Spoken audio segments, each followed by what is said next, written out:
Halo semuanya, Assalamualaikum warahmatullahi wabarakatuh.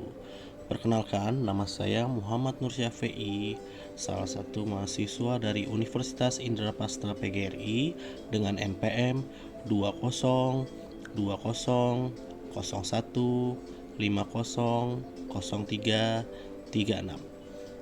Ya, di sini saya akan menjelaskan dan memaparkan presentasi terkait hasil wawancara saya dengan salah satu siswa di salah satu sekolah dasar swasta di Jakarta Barat.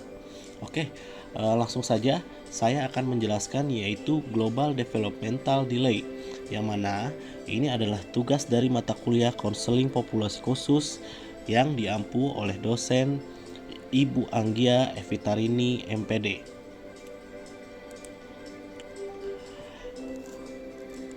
Global Developmental Delay, yaitu tumbuh kembang anak, merupakan hal yang sangat penting dalam mempengaruhi kualitas hidupnya.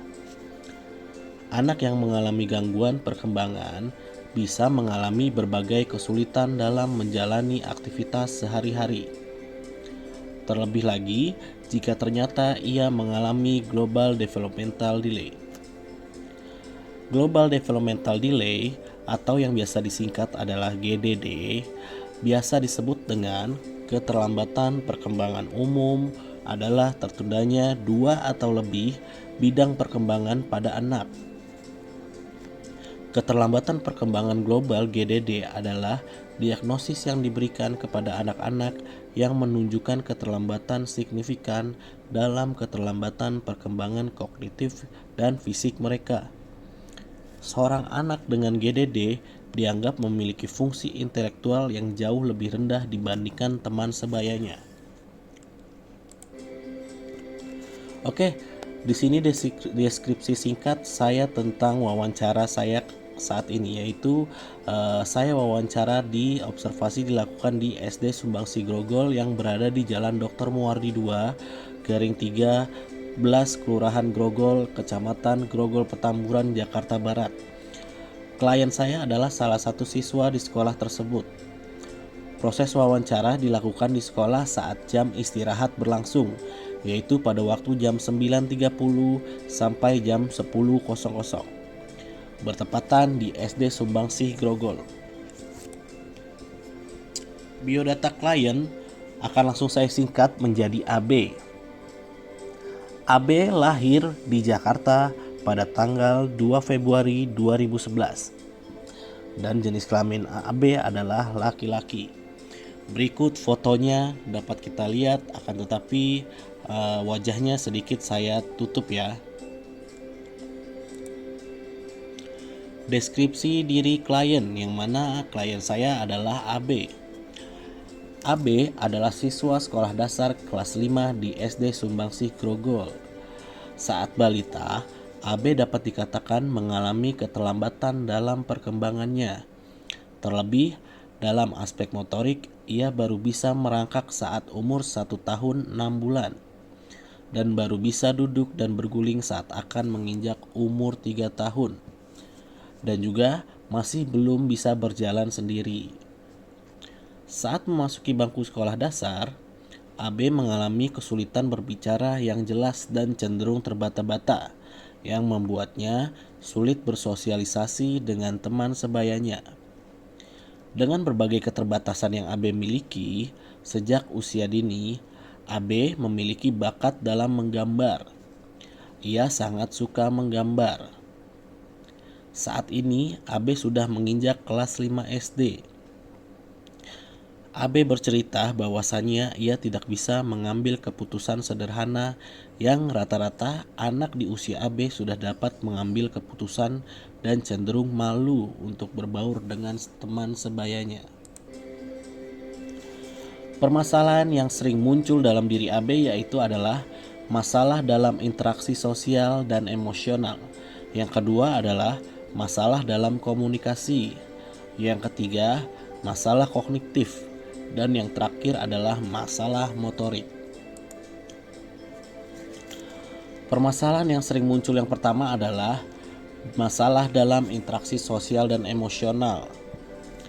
AB sering merasa kesulitan untuk memahami, menanggapi kebutuhan dan perasaan orang lain serta dirinya sendiri. Sehingga AB cenderung merasa mengasingkan diri dan merasa kesepian saat berada di sekolah. Selanjutnya, masalah dalam komunikasi. Memahami apa yang orang lain coba komunikasikan kepadanya membuat AB enggan untuk berbicara. Hal itu juga yang menyebabkan terbata-batanya AB saat berbicara, yang dikarenakan kurangnya latihan berbicara yang pada umumnya sering dilakukan setiap hari oleh anak-anak seusia AB. Jadi biasanya AB sulit enggan untuk berbicara dengan teman-temannya, yang itu menghambat AB untuk berlatih dalam dia untuk berbicara. Yang ketiga, masalah kognitif. AB sulit untuk fokus dalam jangka waktu yang lama, sehingga dalam pelajaran ia selalu tertinggal dengan teman-temannya di kelas. Yang terakhir, masalah motorik. AB termasuk orang yang kaku. Hal itu dapat dilihat saat ia berolahraga atau saat duduk di kelas. Meskipun demikian, AB memiliki kelebihan dalam menggambar. Akan tetapi, AB memiliki caranya sendiri dalam memegang alat tulis atau alat gambarnya, yang bisa dikatakan berbeda dengan teman-temannya saat menulis atau bahkan saat menggambar. Analisis kebutuhan klien AB. Yang pertama adalah klien diberikan terapi okupasi. Kenapa terapi okupasi? Hal ini dapat membantu AB mengembangkan keterampilan motorik halus yang lebih baik lagi, sehingga AB dapat mengontrol keterampilan mereka akan anggota tubuh AB sendiri. Terapi ini juga dapat membantu menginternalisasi dan mempertahankan perilaku positif di berbagai lingkungan yang berbeda, dan mengajari AB cara mengatur perilaku yang tidak pantas secara sosial. Di lain itu, okupasi juga dapat menangani masalah sensorik dan perhatian untuk meningkatkan fokus dan keterampilan sosial AB. Yang kedua adalah terapi wicara dan audiologi. Terapi ini bermanfaat bagi AB karena bertujuan untuk meningkatkan keterampilan bicara dan berbahasa, serta keterampilan motorik lisan.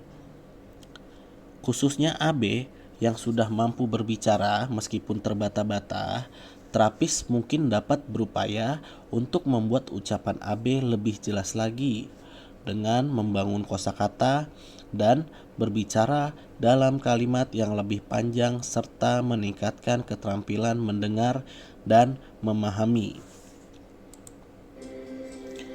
Yang ketiga adalah terapi perilaku.